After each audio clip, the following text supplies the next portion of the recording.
अगल बगल ऐसे लोगों के लिए याचना, उनकी याचना नहीं करते हैं जिनसे हमें भोजन मिलता है, जिनसे हमें शरीर मिली है, जिनसे ज्ञान मिला है कि हम आपसे बोल रहे हैं, आपको क्या लगते हैं क्या नहीं लगते हैं, उस चीज़ को। ऐसा है ना कि देवता किसको कहते हैं, पहले वह जानिए। देवता कहते हैं जो देने वाला है उसको कहते हैं देवता, और जिसमें कि अधिष्ठान है शक्तियों का उसको कहते हैं देवता। यानी जो शक्तियों का जो आदि स्रोत होता है उसको देवता कहा जाता है। अब जो आप कहते हैं कि वो देवताओं को क्यों पूजते हैं, तो इसीलिए पूजते हैं क्योंकि हम जो है शक्तियों को पूजते हैं। शक्तियों का जो अधिष्ठाता है तो वो देवता उसको कहा जाता है, तो उसको हम पूजते हैं क्योंकि बिना शक्ति के नहीं रहते। और जो माँ बाप की बात है तो माँ बाप भी एक अर्थ में देवता हैं, लेकिन वो अधिष्ठाता नहीं है क्योंकि वे खुद ही जो है सारे शक्तियों के पुंज नहीं हैं। तो वे जो हैं अपने छोटे से बालक के लिए तो ठीक है भाई, बालक को लगता है कि यही हमको सब कुछ दे रहा है, लेकिन वो कहाँ से पा रहा है, माँ बाप कहाँ से पा रहे हैं, यानी कि माँ बाप पूरा अस्तित्व कहाँ से पा रहा है, तो वो देखना होगा ना, पूरा अस्तित्व कहाँ से पा रहा है उस चीज़ को। हम लोग खा रहे हैं, माँ बाप कहाँ दे रहे हैं, हम लोग खाना खिला रहे हैं, खाना कौन बना रहा है, तो पेड़ पौधे बना रहे हैं। पेड़ पौधे कहाँ से पा रहे हैं, हमको उसके आदि स्रोत पर जाना पड़ेगा ना कि आखिर ये ऊर्जा का स्रोत कहाँ से आ रहा है। तो जब हम उसका खोज करते हैं कि कहाँ से आ रहा है, तो पाते हैं कि इसको अंतिम स्रोत जहाँ से आ रहा है उसी का नामकरण देवता किया गया है। और पर ब्रह्म परमेश्वर जो हैं वो सारे जितने भी जंगम हैं, स्थावर हैं, पूरे जड़ चेतन जितना है, उन सभी का समग्र स्वरूप जो है उसको पर ब्रह्म परमेश्वर कहा जाता है। वो और बड़ी इकाई हो गई, यानी देवताओं से भी आगे की अवस्था है। वो देवता कहाँ से पाए हैं, देवता कहाँ से उत्पन्न हुए हैं। आपने एक बात कहा था कि जब हम लोग उठते डूबते आखिरी बिंदु पे पहुँचते हैं तो वहीं देवता मानते हैं। तो देवताओं की बात कहाँ जाती है, जब बिंदु एक ही है देवताओं के लिए, आखिरी जहाँ पर हम लोग जाते हैं कि अंग कहाँ से आया, अलग अलग जो स्रोत होता है। देखिए जैसे उदाहरण के लिए जैसे हम लोग की जो ऊर्जा है, इसे काम वासना की ऊर्जा है, ठीक है, उसको कामदेव कहा जाता है। उसका जो आदि स्रोत है उसको हम लोग कामदेव कहा जाता है।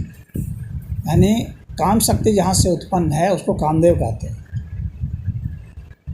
उसी तरह से ज्ञान है, ज्ञान जहाँ से उत्पन्न है उसको हम लोग सरस्वती कहा जाता है। वाणी जहाँ से उत्पन्न है सरस्वती उसको कहा जाता है। तो हम लोग की जितनी ऊर्जाएं जहाँ जहाँ से आती हैं उन सबका हम लोगों ने नाम दिया है। वो फाइनल बिंदु नहीं है देवता, ऊर्जा का वो उस तरह की ऊर्जा का वो फाइनल बिंदु है, पूरे अस्तित्व का वो फाइनल बिंदु नहीं है। पहले जब आप बताए है ना तो आखिरी बात वही था कि जब आखिरी बिंदु पे जब पहुँचते हैं कि पौधे हमें भोजन देते हैं तो ये कहाँ से इनके अंदर ऊर्जा आती है, तब आपने देवता आखिरी बिंदु पे, तो फिर आपने ही कहा देवताओं, तो मैं सोचा कि आखिर में यदि देवता एक ही हैं तो एक देवता नहीं, देवता एक नहीं ना, इसीलिए कहा 33 कोटि देवता बताया जाता है। 33 कोटि, कोटि का दो अर्थ होता है, एक अर्थ होता है प्रकार 33 प्रकार के, और एक अर्थ होता है करोड़। तो एक एक प्रकार में एक एक करोड़ माना गया है, एक एक प्रकार में एक एक करोड़। यानी एक जो है जैसे मान लीजिए प्रकाश जो है हम कहते हैं प्रकाश एक ऊर्जा तरंग हो गई, ठीक है, लेकिन प्रकाश में भी कई तरह के प्रकाश होंगे, थोड़ी होगा एक ही थोड़ी होगा, कोई नीला है, कोई लाल है, कोई अलग अलग रंग है ना, वायलेट है, तो भिन्न भिन्न रंग है। कुछ रंग जो हमको दिख रहे हैं, कुछ जो है नहीं भी दिख रहे हैं, वे भी प्रकाश तरंग में आ जाएंगे। तो एक दृश्य प्रकाश तरंग है, एक अदृश्य प्रकाश तरंग। तो इसी तरह उनकी बहुत सारी कैटेगरी है, वो तो मोटे तौर पर समझाने के लिए कुछ कहा जाता है, लेकिन जब बारीकी में जाएंगे तो एक एक चीज़ में कितने कितने प्रकार हो जाते हैं। तो इसलिए उन्हें सबका नामकरण किया गया है। तो जितने का नामकरण किया जा सकता है मोटे तौर पर उतना कर दिया गया है। बाकी जो जिसका नामकरण नहीं किया गया है उनको उसको प्रकार में मान लीजिए, उसको कोटि में मान लीजिए। सर ठीक है, लेकिन जैसे जिन लोगों का नामकरण कर दिया गया और जिनका नामकरण नहीं, यानी देवताओं का नामकरण कर दिया गया है, और जो हमारे शरीर से भी हर इंसान के लिए मतलब वो देवता कहीं ना कहीं कुछ दे रहे हैं ना, जो दे रहा है उसी को देवता की भाषा है। तो जो पहले दिया कुछ देर के लिए आपने बताया कि माँ बाप जो है कुछ ही देर के लिए हमारे देवता हैं। हाँ जरूर है, क्योंकि वे दे रहे हैं ना, वो दे रहे हैं ना, देने की शक्ति उधर से आ रही है ना। उन लोग को, हमारे जो माँ बाप हैं उन लोग को भी किसी ने कुछ दिया होगा। बिल्कुल दिया। तो कहीं ना कहीं जब एक क्रम चलता आ रहा है, हाँ क्रम चलता आ रहा है, तो क्यों ना हम मतलब पहले ही माँ बाप को मान प्रथम देवता हुई। हाँ वो हमारे लिए है ही, लेकिन वह हमारे लिए होना और सबके लिए होने में अंतर ना हो जाता है। हमारे लिए होना और सबके लिए होना ये दोनों एक अलग अलग चीज़। माँ बाप हमको पानी दिए, लेकिन वो पानी तो हर जगह पानी है, तो सबके माँ बाप दे रहे हैं पानी। कुत्ते के भी माँ बाप हैं, बच्चे, कोई जीव ऐसा, कोई इंसान ऐसा कि जो बगैर माँ बाप का हो, माँ बाप का हो, जो माँ बाप सब है, माँ बाप देवता है। हाँ कोई ऐसा जीव, कोई ऐसा व्यक्ति है जो बगैर माँ बाप का है? नहीं, सबके वो होते हैं, भगवान करता होते हैं सबके। तब फिर माँ बाप को देवता क्यों नहीं मानते? कोई कौन ऐसे कहता है कि नहीं मानते हैं? माँ बाप को भी तो भगवान माना गया है, देवता माना गया है, लेकिन हमारे लिए एक होना और पूरे अस्तित्व के लिए भाई पूछा जाएगा कि ये कहाँ से पाते हैं, प्रश्न उठेगा ना।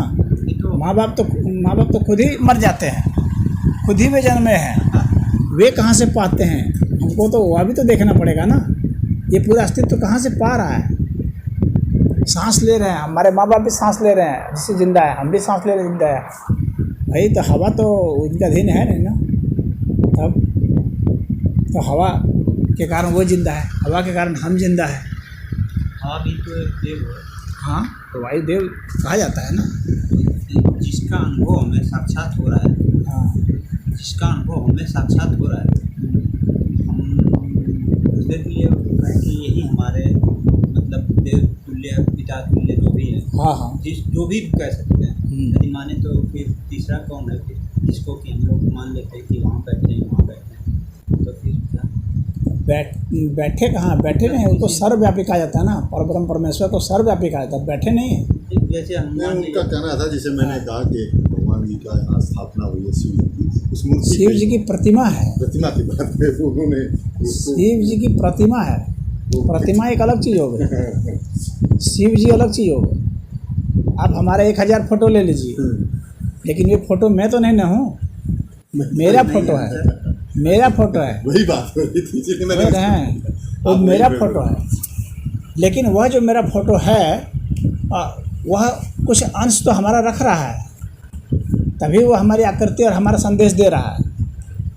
कुछ अंश जो है हमारा, कितना भी फोटो ले रहे हैं तो वो कुछ ना कुछ हमारा अंश दे रहा है, कुछ ना कुछ हमारे चिन्ह उसमें आ रहे हैं, तभी आप कह रहे हैं कि ये अमुक फोटो है। सर आप जैसे हैं, सर मान लीजिए आपकी फ़ोटो ले लीजिए, तो आप देख रहे हैं कि इसी तरह के आज के समय में मैं देख रहा हूँ, अभी मान लीजिए कोई कलाकार है, वो मिट्टी से आपकी फ़ोटो बनाए, मतलब सेम प्रयास करें, तो बस यही होगा ना कि आप जैसा है, ना कि आप। हाँ ना तो हम लोग की भावनाओं में क्यों ऐसा आता है कि ये शंकर जी हैं, ये दुर्गा जी हैं, ये काली जी हैं, ऐसा क्यों आता है? देखिए हमारे जैसा है ना, जब जो जैसा शब्द है ना वो सदैव एक अंश रखता है, अन्यथा जैसा शब्द का प्रयोग ही नहीं होता। हमारे जैसा है मतलब कि वह कुछ न कुछ मेरे अंश का है, इसी के कारण ही वह हमारी एक पहचान दे रहा है, अन्यथा वो पहचान नहीं देता। अगर आप जानवर का फोटो बना देंगे या मूर्ति बना देंगे तो आप ये नहीं कहेंगे कि उनके जैसा है, क्योंकि वह वहाँ पर जो है संकेत नहीं दे रहा है। तो वह जो पहचान जो होती है, जैसा शब्द का जब भी प्रयोग होता है वो सदैव उसका कुछ अंश रखता है, अन्यथा हम लोग जैसा शब्द का प्रयोग ही नहीं कर सकते।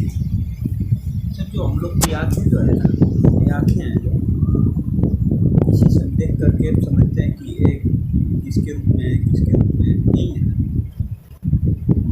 रूप तो देखना आँख का ही काम है ना। आँख के माध्यम से हमको रूप का पहचान होता है हमारे मस्तिष्क से, तो वो आँख से हम लोग देख के होता है। समझ जाते लेकिन जो अंधा है तो वो फिर स्पर्श से करेगा, उसके लिए स्पर्श बोध है, सर। वो गंध से करेगा, वो श्रवण से करेगा। सर यही बात है, जो अंधा है, खासतौर से जब मैं आपकी बात किया तो हमारे कहने का उद्देश्य यही था, जो लोग उस चीज़ को देखे नहीं है, जिसको कि आपको बता रहे हैं कि आपने फोटो बना दी, आपसे तत्काल आज बात हो रही है, वो अंधा भी व्यक्ति आपसे बात कर रहा है और कल आप नहीं रहे तो उसको आवाज़ तो नहीं मिलेगी, आवाज़ जो है नहीं मिलेगी और आपकी फ़ोटो बना दिया जाए तो वो अनुभव क्या करेगा? आवाज़ नहीं मिलेगी, लेकिन आवाज़ को आप रिकॉर्ड करके रख सकते हैं ना आगे के लिए भी। सर तो रिकॉर्ड करके रख सकते हैं आवाज़। सिस्टम है सर ना। देखिए आँख एक इंद्रिय है, लेकिन संपूर्ण इंद्रिय तो नहीं ना है आँख। ध्वनि भी तो एक है इंद्रिय के माध्यम से हम लोग ध्वनि को सुनते हैं ना कान से। तो जो अंधा है वो ध्वनि के माध्यम से पकड़ लेगा, वो पदचाप से पहचान लेगा कि अमुक आ रहा है, उसको कुछ अंश की झलक उसको आ रही है, उससे वो डिटेक्ट कर लेता है। अंधा कैसे समझता है कि कौन है? वो आवाज़ से समझता है ना।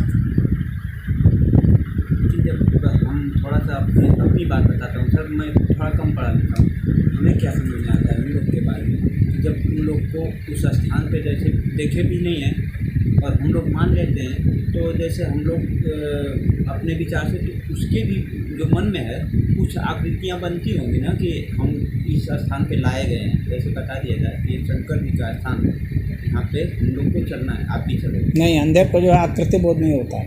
आकृति बोध नहीं होता, लेकिन तो उसके मन में जो है हम बताते हैं कि शंकर जी का स्थान है, चलना है, तो वो भी जाता है, तो हमारे पैर छूटा है, उसको बताते हैं तो हाँ। तो आखिर में उसके अंदर क्या आता है, उसके अंदर क्या आता है मन का, जो क्या दिखता होगा? वो बताया ना मैंने, स्पर्श बोध उसको होगा। अगर छुएगा वहाँ जाकर तो एक स्पर्श बोध होगा। उतने लोगों की आवाज़ सुन रहा है तो उसको ध्वनि बोध है। वहाँ गंध आ रही है, धुएं में जल रहे हैं, अगरबत्ती जल रही है, हाँ, तो उसको उसका गंध बोध भी आएगा। ये सब तो उसको आएगा। अब जो अंतर ज्योति की बात होती है, अंतर ज्योति देखिए अंधे में भी होगी। अंतर ज्योति उसको कहा जाता है, वह अंधे में भी होगी। और अंतर ज्योति जब होगी तब फिर वह दर्शन करेगा, तो वह दर्शन जो है वो ये उसी को दर्शन कहा जाता है। आपने बात ठीक छेड़ी है। जैसे एक आदमी जो है देखने वाला है, जिसकी आँख ठीक है, वह तो जो देखता है जिस तरह की ज्योति को ना, वो उसको आँख के जरिए देखता है। लेकिन जिसकी आँख ही नहीं है, उसको जब भगवान का दर्शन होगा, जैसे सूरदास थे, उनको जब भगवान का दर्शन हुआ तो वो इस आँख से थोड़ी ना हुआ, आँख से दर्शन नहीं हुआ। इसलिए दर्शन शब्द का वहाँ प्रयोग किया था, समझ गए? वहाँ पर पश्य शब्द का प्रयोग नहीं होता है, वहाँ दृश्य शब्द का प्रयोग होता है। दृश्य अलग है, पश्य अलग है। दृश्य जो है अंधा है उसको भी होगा, दर्शन अंधे को भी हो सकता है, लेकिन अंधा पश्य नहीं कर सकता, देख नहीं सकता वो, लेकिन दर्शन उसको हो सकता है, क्योंकि अंतर ज्योति वहाँ पर आती है, उसका अनुभूति उसको होगा। लेकिन तब तो वह तो बहुत आगे की अवस्था हो गई। लेकिन वैसी अवस्था में नहीं है, मान लीजिए कोई, उसको ईश्वर दर्शन नहीं है अंधे को, तो फिर तो उसकी बाकी जो इंद्रियां हैं इसके आँख के अलावा, वे उसको जो बोध देगी वही तो बोध होगा उसको, और उसमें वो विचार करेगा। विचार तो उसके बनते ही हैं इनकी संवेदना से। अगर कोई अंधा भी है और बहरा भी है, ये भी हो सकता है ना, अंधा भी और बहरा भी हो, तो भी तो उसको कोई संवेदना होगी। उसकी 2 इंद्रिय ख़त्म हो गई तो बाकी अभी 3 इंद्रिय जो है बची हुई है, उससे तो वो काम चलाएगा ना। अंधा और बहरा भी जो हो चुका है वो उससे काम चला लेगा। उसकी घ्राण शक्ति बढ़ जाएगी, स्वाद इंद्रिय बढ़ जाएगी, स्पर्श इंद्रिय बढ़ जाएगी।